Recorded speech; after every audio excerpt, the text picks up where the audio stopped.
कैसे हैं आप लोग? प्रेशर कुकर देखे हैं? प्रेशर कुकर में जब सीटी पड़ता है ना तो पूरा आस पड़ोस के लोग जान जाते हैं, और जब सीटी नहीं पड़ता है तो वो प्रेशर कुकर फट जाता है, और फटने से कई गुना ज्यादा हानि और आवाज सुनने को मिलता है। एक ऐसा ही आवाज आज मुझे सुनने को मिला, शायद आपको भी सुनने को मिला होगा। इस आवाज पर बात करना बहुत जरूरी है। मैं ये बात कर रहा हूं कि मैट्रिक और 12वीं क्लास का भी सीबीएसई का रिजल्ट आया। रिजल्ट आने के बाद दो चीजें होती हैं, या तो मिठाइयां बंटती हैं या फिर गुस्सा निकलता है। जब गुस्सा निकलता है तो एक ऐसे बच्चे पर हम गुस्सा निकालते हैं जिसको हम बहुत लाड़ प्यार से हर तकलीफ से दूर रखकर उस पर पूरा प्यार न्यौछावर किए हैं, और वो बच्चा या बच्चे अभी तक जानता नहीं है कि गुस्सा होने के बाद कैसा रिएक्ट किया जाता है। और जब वो रिएक्ट करता है ना तो आप परेशान हो जाते हैं। उसका रिएक्शन आजकल आप सुनने को देखने को मिल रहा है, सुसाइड के रूप में कन्वर्ट हो रहा है, या फिर ऐसे ही रूप में कन्वर्ट हो रहा है जिसका एक्सपेक्टेशन हम लोग नहीं करते हैं। हमको लगता है कि ये मामूली सी बात है, गुस्सा कर दिए, हो गया, काम खत्म। लेकिन एक बच्चा और एक बच्ची के लिए ये बहुत मुश्किल वाला पल होता है जब उसको अपने दोस्तों से कंपेरिजन किया जाता है, अपने पड़ोसियों से कंपेरिजन किया जाता है, खुद से कंपेरिजन होता है उसका कि इतना लाने का उम्मीद था, इतना कमाया। और इस प्रेशर के बीच अगर ओवर प्रेशर होता है चीजें और आप उसको संभाल नहीं रहे हैं और डांट रहे हैं तो रिजल्टेंट बहुत बुरा होने वाला है। ऐसा ही एक घटना अभी कुछ देर पहले ही सुनने को मिला। बिहार का यह घटना है जिसमें वह सुसाइड नोट कर लिख कर जाती है। 10th की यह छात्रा है, 10वीं की यह छात्रा लिख कर जाती है, मेरी लाश ढूंढना मत मिलेगा नहीं। क्यों ऐसा लिख के जाती है? क्योंकि इनका नंबर जो 10th में आता है वो 59% आता है। उम्मीद इनको रहता है 90% का।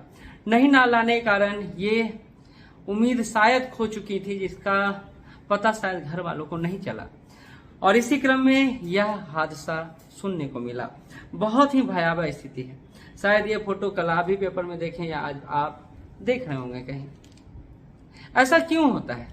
जब आप जानने का और समझने का प्रयास कीजिएगा। ऐसा नहीं है कि ये तो टीनेजर्स हैं, अभी बड़े बड़े लोग भी सुसाइड करते हुए दिखाई दे रहे हैं, सुसाइड कमिट कर रहे हैं। क्यों?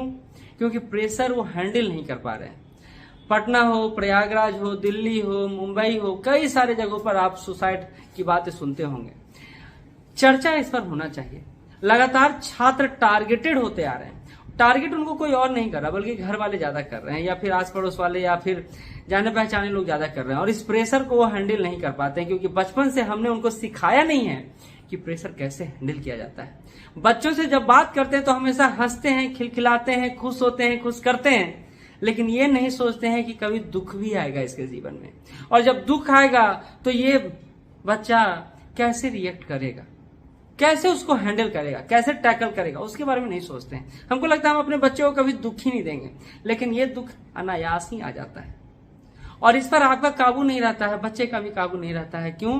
क्योंकि उम्मीदें बहुत ज्यादा है, कंपटीशन बहुत ज्यादा है। हम लोग उस रेस में खड़े हैं जहां हर कोई जीतने को तैयार है, और यह रेस सैकड़ों का नहीं, हजारों का नहीं, बल्कि लाखों का है।